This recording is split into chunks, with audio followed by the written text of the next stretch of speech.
Hello students, in this video we are going to discuss about kinetic energy. The chapter which we are doing is work, energy and power. The basic definition and formulas for work, energy and power we have already discussed. Now we are going to start discussing about the types of energy, and out of all types the kinetic energy is one type. So in this video we are going to discuss about only the one type, that is kinetic energy.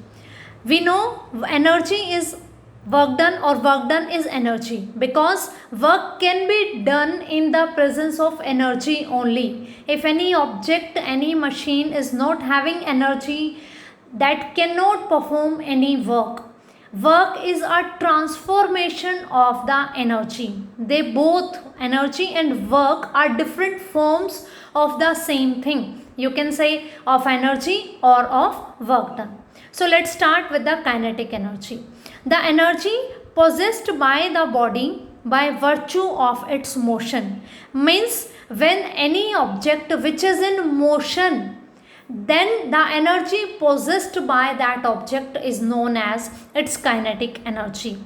Its formula is given by half mv square. Half is a constant, m is the mass of moving object and v is the velocity of moving object.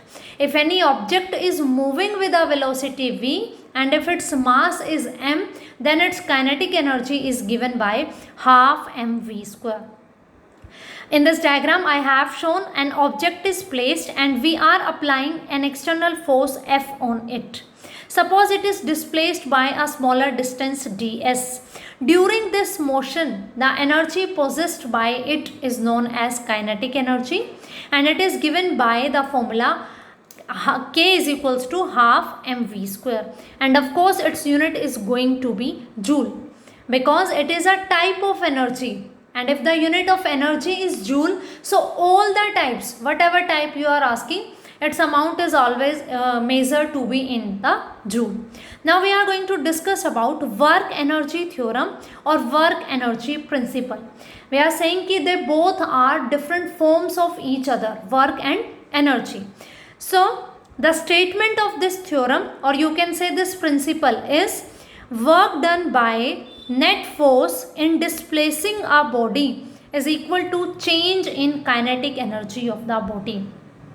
You are applying external force on a body, it is displacing from its one position to another. So that net amount of work which you have done, it is equivalent to change in kinetic energy. Final kinetic energy minus initial kinetic energy, or half mv square minus half mu square, because during this motion this mass of object is a constant thing, it is not going to change.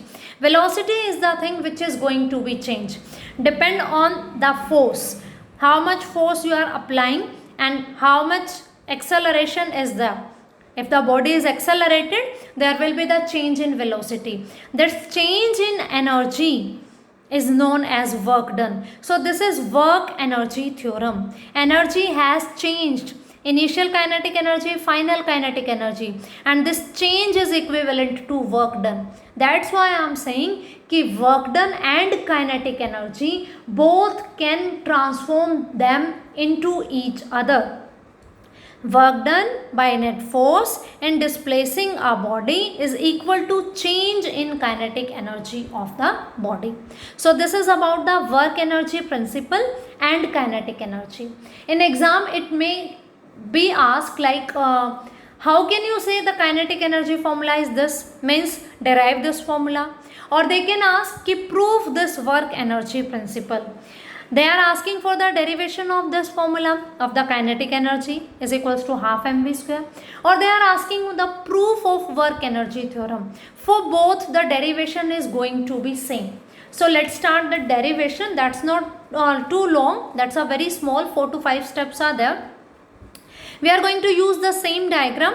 Suppose any object is placed here and let's its mass is m. And now you are applying some external force F on it and it is moving through a smaller distance ds. We are talking about for a small distance. That means we are going to do a small amount of work done. That will be force into ds Work done is equals to force into displacement. F is the amount of force you are applying and ds is the displacement through which you are moving the object. ds is the small amount of displacement. That's why dw is the small amount of work to be done. So F is equals to ma according to Newton's second law. I can replace this thing. Now ma, acceleration is what? Change in velocity per unit time. Means acceleration is equals to dv by dt. So I can replace a by dv by dt. Now in the numerator we have mass into change in velocity into change in displacement, and in the denominator I have change in time. What can I do? I will replace these values like this, ds by dt. I can use this dt. This is the denominator of whole, so it can be replaced here. And change of displacement with respect to time is what? Rate of change of displacement with respect to time, that is velocity. Okay, so dw is equals to, I can write it is mv dv.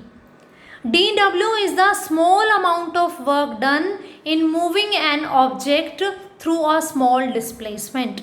If I want to move it from one position to another position and I want to find out total work done, then it will be integration of dw and it will be mv dv, integration, okay, from u to v. Suppose initially its velocity is u and finally its velocity is v.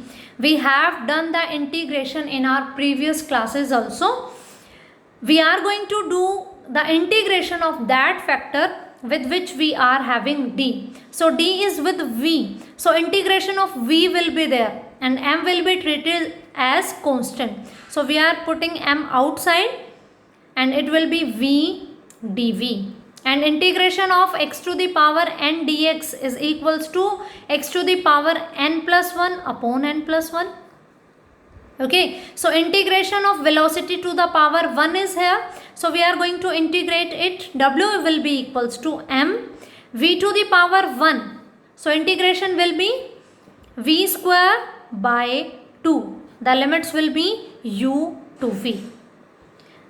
How we are going to put the limits? First we will put upper limit minus, then we will put lower limit. It is the mechanism of putting the limits. So it will be m v square by 2 minus u square by 2. Upper limit minus lower limit. So I can take this 2 common, or I can do one thing. This w is equals to half m v square. I am multiplying this m inside, minus half m u square. Half m v square, change in velocity, minus half m u square. This is final kinetic energy and this is initial kinetic energy. So you can say W is equals to kf minus k initial. This is the proof of this work energy principle or work energy theorem, that the net work done is equal to change in kinetic energy, and which we have already proved. If they are asking in the exam ki derive the formula for kinetic energy, the only change you are going to do, put u is equals to 0. Suppose initially object is at rest and then you are applying some force and then object starts moving. Initially object is at rest, then object start moving. Okay, so we were doing the dw, it was equals to mv dv. From here we will do w is equals to total amount of work done will be integration of small work done. It will be equals to m0 to v dv. If we are doing the formula for kinetic energy, that is half mv square. Okay, so again the integration of v will be there, that will be v square by 2 and the limits will be 0 to v. Now put the limits, m v square by 2 minus m 0 square by 2. So this term becomes 0. So work done is equals to half mv square, and this work done is at that time when object is moving with velocity v. So this is representing the kinetic energy, that is half mv square. So the same derivation you are going to follow for the kinetic energy as well as for the work energy principle or work energy theorem. There you are going to put initial velocity u, and for kinetic energy we will put initial velocity is equals to 0. So I hope the concept of kinetic energy and this work energy theorem both are clear to you. Thank you.